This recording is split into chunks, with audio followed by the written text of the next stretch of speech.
This would be a little bit good news, bad news for me, but the reports are that should Ange Postecoglou join Tottenham as expected, he's meeting Spurs next week to discuss the vacancy there, that David Moyes is now one of the early favourites for that position at Celtic Park. It's not only him, the likes of Scott Brown's there, and Jesse Marsh, there's quite a few names thrown in the hat already, even though that Postecoglou hasn't yet agreed to join Tottenham. But David Moyes is one of the names in contention for obvious reasons. There is an air of uncertainty regarding his position at West Ham United, and there's a belief in some sectors that should he win the Conference League, he'll want to go out on high. Well, he'll certainly be doing that, and the Celtic job might give him an escape. Now, that's the good news for me. I think this would be the perfect ending for David Moyes at West Ham. Win the Conference League and go to Celtic, possibly his boyhood club. I say that because it's sort of like disputed a little bit in Scotland. It's not that big a deal. Nobody's really arguing that much. But it's always been touted in the media that David Moyes is a Celtic fan. But there's a lot of people that have claimed to know David Moyes' brother, David Moyes' dad or whatever, and they're actually big Rangers fans. So whether it's his boyhood club or not, I don't know. But he certainly played for them as a youngster when he was 18, 19. I think he had a couple of seasons at Celtic before going to Cambridge, won the league there. So he will have a fondness towards Celtic anyway. But what it might be is an easy job for David Moyes to take. Let's just say, hypothetically, Postecoglou did go to Spurs. You'd imagine Moyes would have a very, very strong claim to that job should he actually want it. Like I said, you look at the other early leading candidates for that position. Jesse Marsh, I mean, you'd expect Moyes to get it over Jesse Marsh. Scott Brown would be a sheer gamble from Celtic. So Moyes, in terms of his CV, I could see him getting it should he want it. Now, what I will say, he was asked about it yesterday in his press conference ahead of the game against Fiorentina, and Moyes just basically refused to discuss it and closed it down immediately. Moyes said he's happy, he's very happy at West Ham, he's focusing on the next game, he's not thinking about anything else than that. He's very settled at West Ham, he's got a good relationship there, so he shut it down as much as he could. But what else could he say? What else could he say? I always take these things with a pinch of salt, really. A press conference before a European final and you're asking him, oh, the Celtic job might come up. It's not even available yet. It might be available. What's your thoughts on that? He's obviously going to have to say, I'm fine at West Ham, thank you very much. If the Celtic position was actually available and Postecoglou had joined Spurs, you might have got a slightly different response, but you can read what you want to into it, but the bit I read is, I'm focusing on the final and nothing else apart from that kind of thing, which basically says, I'm not thinking about anything beyond Wednesday. It makes sense. He had to say that. David Moyes had to give that answer. But I think this would be the perfect scenario for me. Win the Conference League and David Moyes goes to Celtic. Going to Celtic perhaps isn't part of it, but offering him an exit. Offering David Moyes an exit from his West Ham contract, because I struggle to see a scenario where Moyes is not West Ham manager next season unless something drastic changes. If something drastic does not change, I would be surprised if he's not the manager at the start of the season. Now, Jacob Steinberg's done an article yesterday which it just adds more confusion and worry, actually. It adds more worry. I'm not going to go into it in this video. I'm going to leave it for Gonzo, actually. I'm hoping Gonzo covers it, and I might jump on a video and say, Gonzo, I'll come on with you and discuss it, because basically, once I've done this video on this channel, there's going to be no more talk except Conference League stuff. So from tonight onwards, it's just looking ahead to the Fiorentina game. We'll have our match preview. I'm doing a video with someone from the Italian side of things later on. We'll be doing our predicted 11. We'll be doing a live show to get what people are feeling ahead of the game as well. On Wednesday, we'll do a couple of videos building up from Stratford to the final. So from tonight onwards, it's all about the final. So I don't want to make a video about the Jacob Steinberg article on this channel. So guess what? I won't. I can make videos about what I want on here. But I did want to make a video about this one. David Moyes being linked to the Celtic job. Because I can see it. I can see it. And now, like I said, there is bad news attached to this, and that is Postecoglou going to Spurs. We'll discuss that in just a minute.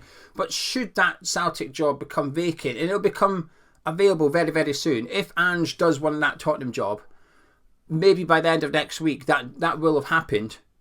So while we win on Wednesday, by Friday, the Celtic job may be available. This can move very, very quickly. And if David Moyes is interested in it, and while he says he's not thinking about anything other than Wednesday, I wouldn't be surprised there's an element of him thinking about moving back to Glasgow. Back to where his family are from, going back to Glasgow, going to a Celtic job, which in theory is an easy job for good managers. It's an easy job. If you're a good manager, it's an easy gig. They're not all successful. Not all managers that go to Celtic and or Rangers win trophies. They don't.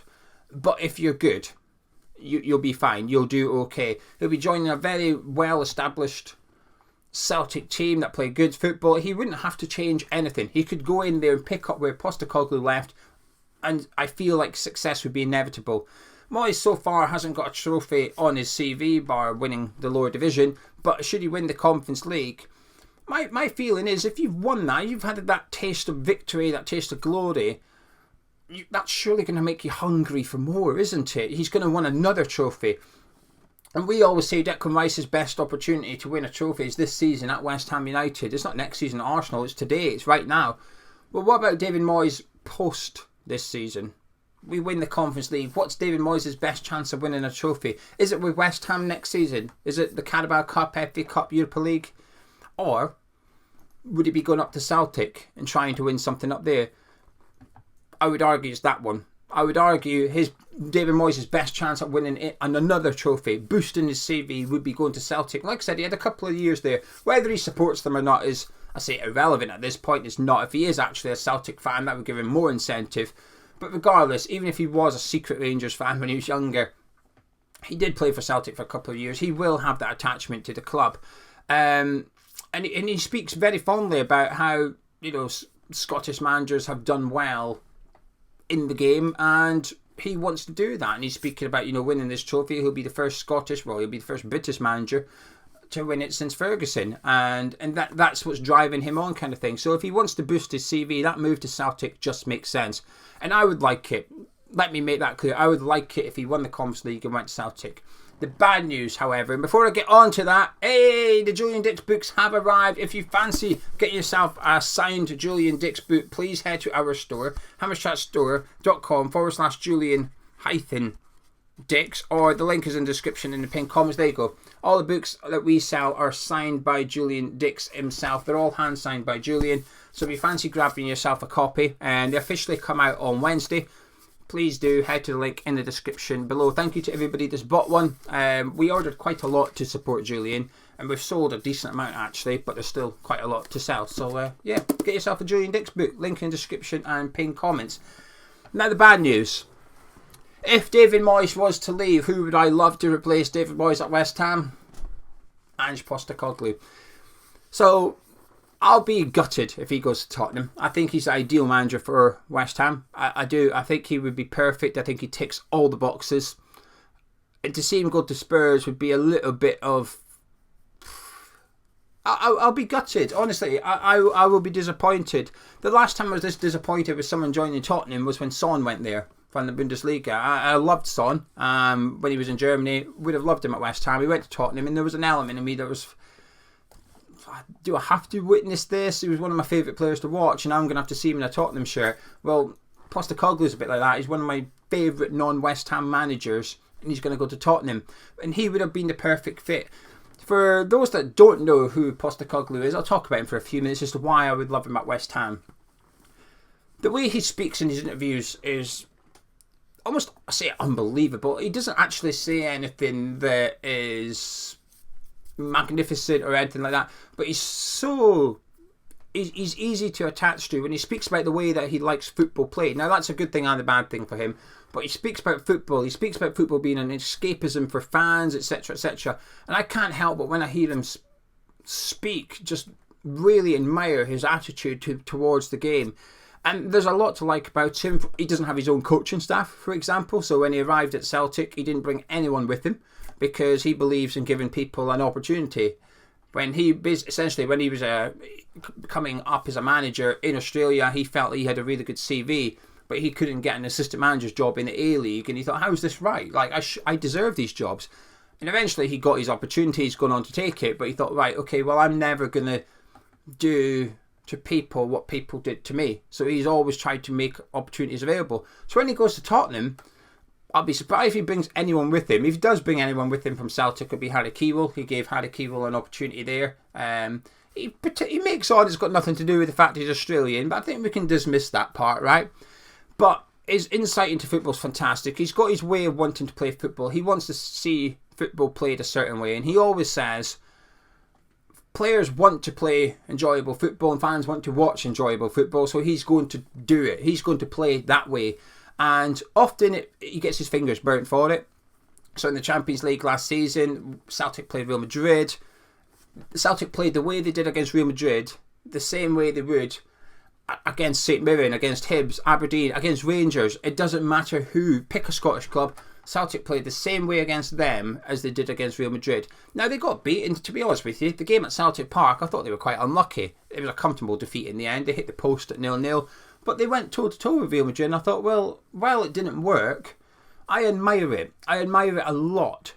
Because I would argue that even if he parked the bus, they would have got beat anyway. But to take the game and to stick to his principles, and in the build-up to that game, and this is one of the things I absolutely loved about him.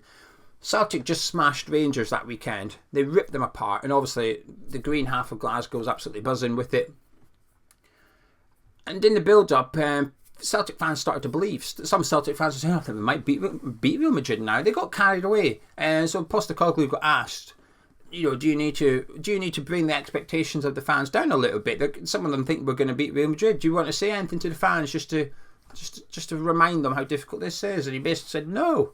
He said, I want them rocking up. He said, I want them turning up to Celtic Park believing we're going to beat Real Madrid. I said, I want that. He said, I want them coming here dreaming. He said, they go to work Monday to Friday. They work hard. When they come to football, he said, they've got enough stuff going on with their life without coming here thinking, oh, we're going to get beat here. He said, no, I want them turning up thinking we're going to beat Real Madrid. Bring it on. He said, I'll get my coaching staff. We will do what we've got to do within the coaching staff to sort of deal with those expectations and whatever. He says, but in terms of the fans, he said, I want them turning up believing we're going to beat Real Madrid. I thought, this is just brilliant. Absolutely brilliant. And obviously, like I said, they got thumped. But I just admire the way that he plays football. I admire the way he talks about football as well. He'll go to Spurs, he'll play 4-3-3. It's almost guaranteed. If he does what he does at Celtic, he'll play 4-3-3. A high pressing game will be his downfall as well. I think sometimes you get away with it in Scottish football because you are one of the best sides. You can press aggressively and high up the pitch. Whereas if he does it with that Tottenham team, I think he might get found out against some teams, but he will continue to play it. He will do a little bit like what De Zerbi's done at Brighton. He'll go in with his ethos and say, this is how I'm playing, and we're going to do it. Regardless of who we're playing, we're going to take it. And I think that's what he'll do at Tottenham. And I think he'll do well. I think he will need time. I mean, a lot of people dismiss Postecoglou because he's a Celtic manager and what's he achieved in football kind of thing. But a lot of his skills at that club are transferable to Tottenham. And Celtic's a massive club to manage. Huge. One of the biggest clubs in the world of football. Huge club. The expectation is massive. You've got to win the title. You've got to play good football. And he's dealt with it handsomely there. There's been almost no flaws in his time as Celtic manager. And when he goes to Spurs, I think a lot of those skills he will be able to transfer to the training pitch at Tottenham. He'll be able to transfer it to that club. And you've got to remember, when they hired Pochettino hardly rocked up with the most impressive CV in the world. But if they give him time, I think he will be a success. And I absolutely hate it, because this is the man I've wanted for a while at West Ham after David Moyes. Whenever David Moyes left, I thought, there's the guy that I would love to see come down to West Ham, because our fans would have loved him. I think when he starts speaking and he speaks the way he does, I think our fans would have really taken to him. I think his style of football is contrasting to David Moyes. Again, I think those who are unhappy with Moyes' football, such as myself, we would have taken to the way Postecoglou would play. Because I don't think you can have it both ways. I think if you're upset, it yields results, but the football isn't great and you're not happy with that. I think if you try and play football a more expansive way, you've got to accept that perhaps results won't always go your way. And I'm okay with that. That's the category I fall into. I always argue, I put it out there as a bit of a joke, but there's an element of truth to it, which is I would rather lose 4-3 than draw 0-0, because at least I've seen entertaining football. And for every game you lose 4-3, you'll win the next one 4-3. It doesn't work like that, but I think you're trying to It's a bad point, but I think you get my point. I want entertainment. I want to see us try and win every game. I want to see good football. So yes, the 0-0 would give us a point. But generally, it's quite a tough watch. And Postecoglou would be much more of the latter. And I think, like I said, I think he'll be a success. So good news and bad news this one, if it's true. Like I said, at the very start, I've been convinced Moyes is here next season. And part of me still is. But as I always say, when you get new data, reevaluate. And if Postecoglou was to join Spurs, that is massive. The Celtic job becoming available is huge. Because David Moyes, with only 1 year left on his contract, might get offered a 3-year deal at Celtic. West Ham might waive compensation. If West Ham are debating sacking him, and Celtic come knocking on the door and say, can we have David Moyes, please? There's two things that should be happening. One, you're granting permission ASAP, and the second thing is just waive compensation. Allow it, make it easy for David Moyes to go to Celtic. Say to Moyes, look, if you want to stay, you can stay. But if you want to go. We're not going to stand in your way. In fact, they can have you for free, no compensation required. Off you go. So if Sullivan does want rid of David Moyes, which Steinberg's article suggests he might do, he might not do. It's a bit unclear. That worries me. But the route out of West Ham might be at Celtic Park. And weirdly, West Ham's future, the manager of West Ham United next season, might hinge on Spurs. I don't like that, and I don't like the fact that Postecoglou is unavailable. So if Moyes did leave, I don't know who I want now. He's going to be at Spurs. But if it wasn't for him, Moyes would be here next season. Anyway, I'm going to disappear. Like I said, hopefully Gonzo will do a video about the Steinberg article over on the forum channel later today. But from this channel, from tonight onwards, it's all about the Conference League final. I don't want to talk about Moyes on here. I don't want to talk about Antonio or Scamacca or anything. We'll save that for the following week. But I'm getting excited. Watched the Fiorentina game last night. Made me even more nervous. Mistake. But I'm getting excited now. So from now on, let's get ready for the final. Let's get the build-up going. Let's get excited.